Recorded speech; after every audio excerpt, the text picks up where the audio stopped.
Hi class, in this recording we're going to focus on vesicular transport. So when we think of vesicular transport, this is going to be a way that our body moves large particles. And these large particles are sometimes going to be solids. A lot of times we're going to have large conglomerations or large accumulations of fluids. Or we could have very precisely accumulated, very specific molecules that are numerous and they've been concentrated into the membrane. The key thing about when we see this phrase vesicular transport, the key unifying idea here is that there's a bubble-like enclosure of the cell membrane. Now, when we think of vesicular transport, because we're reforming the cell membrane and transporting a package from one part of the cell to another part of the cell, this is going to involve a lot of work. We're going to have motor proteins that are going to be powered by ATP. So this is a form of active transport. First, let's look at exocytosis. When we see this phrase exo, I want you to think out. Cyto meaning cell. Exocytosis is going to take material, it's little discharged substances out of the cell. And there's variations of exocytosis. We can have exocytosis of solids or exocytosis of liquids. And when we think of endocytosis, endo is a phrase or a root word that means in, cyto for cell again. So in this situation, endocytosis is an umbrella term that refers to bringing material into the cell. And there are different names for the different kinds of endocytosis. We have phagocytosis, pinocytosis, and receptor-mediated endocytosis. Phago is a root word that refers to eating. And when we think of phagocytosis, it literally means the cell eating. And the cell is going to engulf large, we'll say solid particles. Examples of this can include white blood cells extending pseudopods to phagocytize a bacterium. We also have pinocytosis. Pino is a root word that refers to, I believe, wine. Don't quote me on that one. I'm thinking of Pinot Grigio. And when we look at this phrase pinocytosis, it literally means the cell drinking when you look at the root words. And in this situation, the cell will be intaking droplets of the extracellular fluid that has specific molecules, its favorite molecule that it's needing at that time. And during this process, the membrane will cave in, pinch off, and then have a pinocytotic vessel form, or just a membrane-bound package filled with extracellular fluid.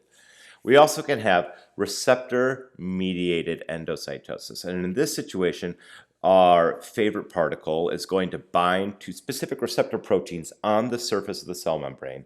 And then those receptor proteins aggregate together, concentrate together, and then bring a high concentration of our favorite molecule into the cell.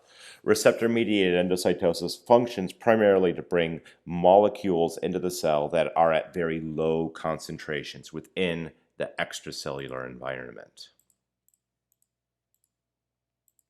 So here is a combination of these forms of vesicular transport. We can have a solid particle being engulfed by pseudopods. That solid particle is then going to be brought into the cell. It's been phagocytized, and now we have a phagosome. That phagosome can then have an organelle, like a lysosome, fuse with it. Lysosomes are digestive organelles. And when the lysosome fuses with the phagosome, we have a phagolysosome. And that phagolysosome is kind of like a destruction organelle, or you can think of it as a digestive organelle. Whatever has been phagocytized is now being actively digested and destroyed. And after being destroyed within the phagolysosome, the solid particle that was brought into the cell is then going to be released when the phagolysosome fuses with the cell membrane and exocytizes the leftover residue.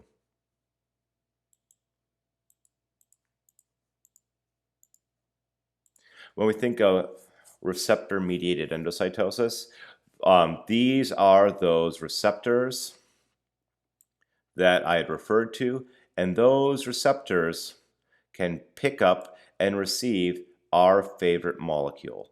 Here's an electron micrograph above to show this process happening.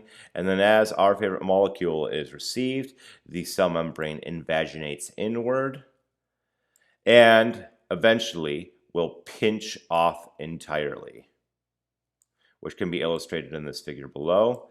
And on the outside of that vesicle that's gone into the cell, there is a protein called clathrin that helps to identify this particular vesicle from other vesicles that may have been in the body. We also are going to have clathrin-coated vesicles within the cytoplasm. This allows for us to uptake low-density lipids from the bloodstream, or the bad cholesterol, as LDLs are often referred to as.